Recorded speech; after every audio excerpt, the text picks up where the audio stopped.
Selamat Raya lagi ni. Selamat Raya Idul Fitri, masih lagi di bulan Syawal. Hari ini buat 22 Syawal. Jadi bagi siapa yang belum memulakan puasa sunat bulan Syawal pun masih sempat lagi. Besok kita mula 23, adalah 23, 24, 25, 26, 27, 28 hari akhir. Semoga perjumpaan kita pada pagi ini dalam norma baru secara online memberi sesuatu yang bermanfaat, hampir sama dengan pertemuan kita semula. Namun ada halangan ini, takdir Allah Subhanahu Wa Taala, maka kita kena bersedia dengan apa yang kita sedang hadapi. Pertama, ucapkan terima kasih kepada pihak Yayasan Pahang kerana meneruskan kuliah kita ni. Juga kepada Masjid Temanul Jaya sama kita pada pagi ini, Cik Sukanan dan juga Puan Nom. InsyaAllah kita akan bersama sehingga pukul 10 pagi ini. Untuk perhatian semua, bila kita online ni, yang biasa kita buat adalah tilawah dulu. Jadi tilawah kita tunda dulu. Sebab tilawah kalau online ni ramai-ramai kan dia tak jadi berdengung dan suara pun kadang-kadang lambat sikit sampai begitu juga ulumul Quran kita tangguhkan. Jadi hari ini kita terus pada tafsir. Bagi tajuk tafsir ni kita akan bermula dengan pengenalan berkaitan dengan ilmu tafsir. Macam kita main bola nak main bola kita kena buat latihan dulu, baru main. Ramai dalam kalangan kita dia tak suka dia tak suka latihan, dia suka main-main saja. Main. Jadi dengan sendiri menyebabkan mereka tidak ada skill ataupun kemahiran dalam melakukan perkara tersebut.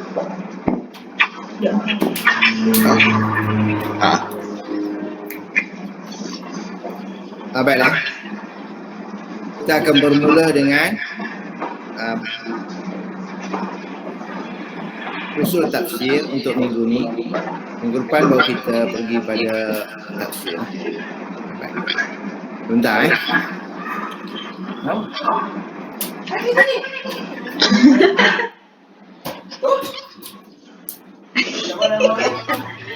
yang main itu dia yang main.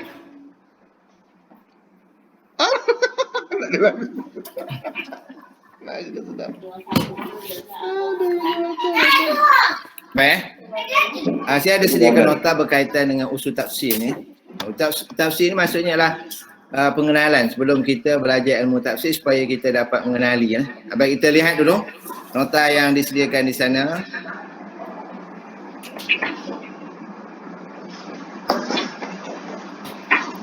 Dia ada dua perkataan. Pertama usul, yang kedua tafsir. Apa yang dikatakan usul, apa yang dikatakan tafsir. Baik, kita lihat yang pertama adalah perkataan usul. Usul ni asal perkataan adalah al-aslu, asal. Usul asal adalah al-aslu. Usul plural, banyak. Aslun, asal adalah singular, satu. Asal ni dalam bahasa Melayu pun kita sebut asal kan. Bila balik pada perkataan Arab, alif, sad, lam. Dari sini perkataan ini dia bermakna kaedah. Usul ni adalah, asal ni adalah kaedah. Jamak dia usul. Kita biasa menyebut perkataan usul, jarang menyebut asal kan. Usul fiqh, kita sebut usul fiqh. Tak sebut aslul fiqh. Sebab ia adalah merujuk pada banyaknya kaedah. Ataupun asal, ataupun urat, bukti, pangkal, dasar, peraturan, asas dan juga bermaksud baik. Itu kata dari segi perkataan. Dan bila disebut usul ni, dia merupakan sesuatu yang tetap, bersendirian dan dibina atas perkara yang lain. Maksudnya yang dibina artinya dari perkataan ini atau dari suatu perkara itu akan dikembangkan kepada perkara-perkara yang lain. Itu perkataan aslun ataupun jamak dia usul. Boleh Kalau ada soalan boleh tekan mic tu tanya pada saya Senang. Saya boleh jawab teruslah.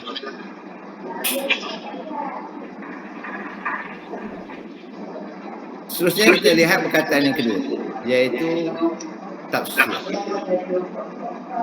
Selalu saya beritahu dalam bahasa Arabnya, dalam bahasa Arab semua perkataan berasal pada 3 huruf saja. 3 huruf. Dan wazannya adalah fa'alan. Fa'alan. Baik, dalam perkataan tafsir pun asal perkataannya adalah fasara. Fa, sin, ro. 3 huruf saja. Kemudian barulah menjadi fassara, masdarnya adalah tafsir. Baik. Al-fasru, dikatakan al-fasru. Fasru menurut Raghib Asfihani, seorang ulama bahasa yang sangat terkenal, menyebut al-fasru bermaksud menzahirkan makna yang dapat diterima akal, dan tafsir adalah khusus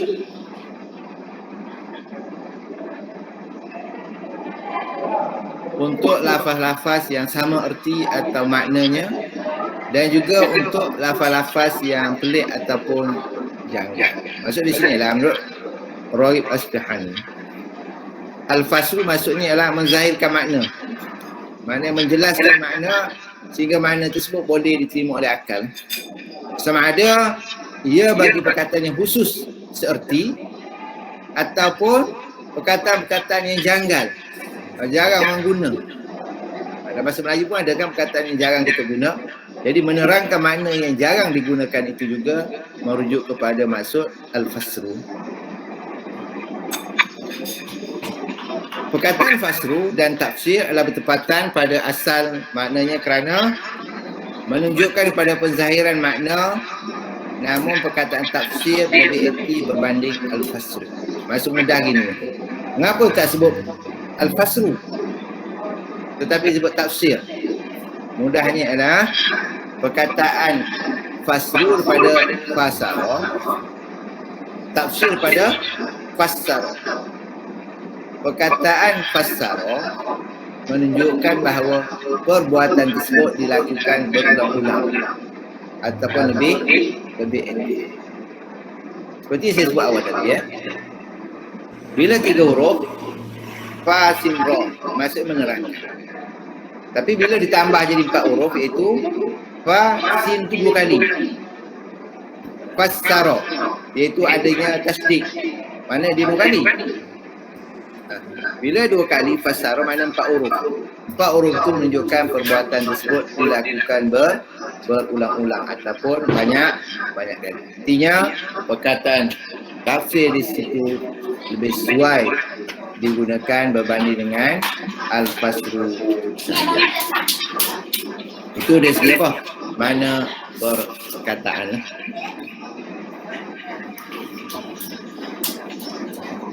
Ada soalan sekarang ni? Jelas ya? Okey. Itu segi bahasa lah. Kita lihat dari segi istilah pula. Dari segi istilah tafsir ni. Sebenarnya banyak istilah yang telah ataupun definisi yang diberikan oleh para ulama berkaitan dengan tafsir ni. Di antaranya adalah seperti Abu Hayyan yang menyebut bahawa tafsir adalah satu ilmu yang mengkaji tentang bagaimana menyebut lafaz-lafaz Al-Quran. Menyebut lafaz-lafaz Al-Quran. Mengetahui maksud ayat. Hukum-hukum dan makna-makna terkandung dalam ayat-ayat Al-Quran. Ini sebut oleh beliau dalam tafsir beliau Al-Bahru Al-Muhit. Ini pun tafsir yang sangat terkenal. Jadi bagi beliau, Abu Hayyan ni, tafsir ni lah, bila sebut ilmu tafsir adalah ilmu yang mengkaji tentang bagaimana menyebut lafaz-lafaz Al-Quran. Artinya qiraat ataupun tilawah ni juga termasuk dalam ilmu tafsir menurut Ibn Hayyan, sebab dia mengkaji bagaimana nak menyebut perkataan-perkataan ataupun ayat-ayat Al-Quran. Mengetahui maksud huraian ni lah. Seterusnya hukum hakam di dalamnya serta perkara-perkara lain yang terkandung dalam sesuatu ayat. Itu Ibnu Hayyan. Seterusnya, saya bacakan sikit ya. Apa yang disebut oleh Al-Zarkashi.